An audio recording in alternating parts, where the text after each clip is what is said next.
জুলাই আগস্টের আন্দোলনে আমার মাথায় বাড়ি দিছে। আমার এই বাড়ির এখানে এখনো সারা ভাঙ্গা, এখন আমি চিকিৎসাও করাইতে পারিনি এখন পর্যন্ত না। এখানে রক্ত জমট হয়ে আছে। আমার বাড়ির দরজা আমাকে আমার বাড়ির দরজায় পালে আমার কুত্তার মতো পিটাইছে ভাই। তারেক রহমান বীরের বেশে আসবে ফিরে বাংলাদেশে, আমরা এরকম করে স্লোগান দিয়েছি। আজকে আমার নেতা আসতেছে, আমি বাড়িতে বসে থাকবো, এটা তো হইতে পারে না ভাই। এই সাইকেল আমি ভোলার থেকে সাজায় ভোলার থেকে নিয়েছি। জনাব তারেক রহমান সাহেবের হাতে এক মুঠো ধান দিব। ঢাকায় এসেছি, বিগত দিন বাংলাদেশ জাতীয়তাবাদী দল বিএনপির যেই কোনো প্রোগ্রাম যেইখানেই হইতো আমি উপস্থিত হইতাম। ঢাকাতে, ভোলাতে, বরিশালে যেই জায়গায় প্রোগ্রাম হইতো আমি উপস্থিত হইতাম এতদিন। এবং দেশনেত্রী বেগম খালেদা জিয়ার এই মুক্তির দাবিতে, সুচিকিৎসার দাবিতে, বিদেশ পাঠানোর দাবিতে অসংখ্য অগণিত আন্দোলন সংগ্রামের সাথে যুক্ত ছিলাম।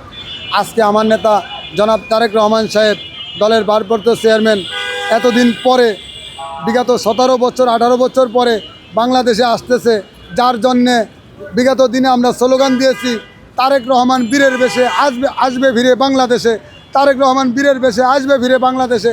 আমরা এরকম করে স্লোগান দিয়েছি। আজকে আমার নেতা আসতেছে, আমি বাড়িতে বসে থাকবো, এটা তো হইতে পারে না ভাই। আমি এই সাইকেল নিয়ে এসেছি, এই সাইকেল ভোলা থেকে নিয়ে এসেছি এবং এই সাইকেল ভোলা প্রেস ক্লাবের সামনে দাঁড়ায় সাজানো হয়েছে। আমাদের পার্টি অফিস আছে, ওইখানে পার্টি অফিসের সামনে দাঁড়ায় সাজানো হয়েছে।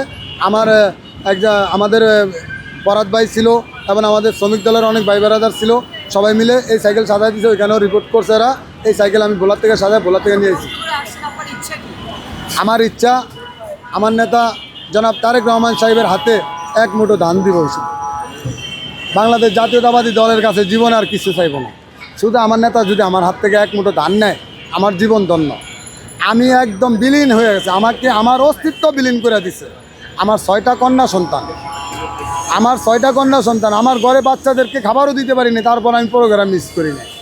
আমাকে আওয়ামী লীগ মামলা দিয়ে হামলা করে, অত্যাচার করে, দমন পীড়ন করে, আমাকে কুকুর কীভাবে পিটায় ভাই, ওইভাবে পিটানো হয়েছে আওয়ামী লীগের লোক। আমার বাড়ির দরজা আমাকে আমার বাড়ির দরজায় পালে আমার কুত্তার মতো পিটাইছে ভাই। আমার এই শরীরে এখনও ব্যথা আছে। জুলাই আগস্টের আন্দোলনে আমার মাথায় বাড়ি দিছে। আমার এই বাড়ির এখানে এখনও সারা ভাঙ্গা, এখন আমি চিকিৎসাও করাইতে পারিনি এখন পর্যন্ত না। এখানে রক্ত জমট হয়ে আছে। তাইলে আমি বহুত লাঞ্ছনার শিকার, বহুত অত্যাচারের শিকার ভাই।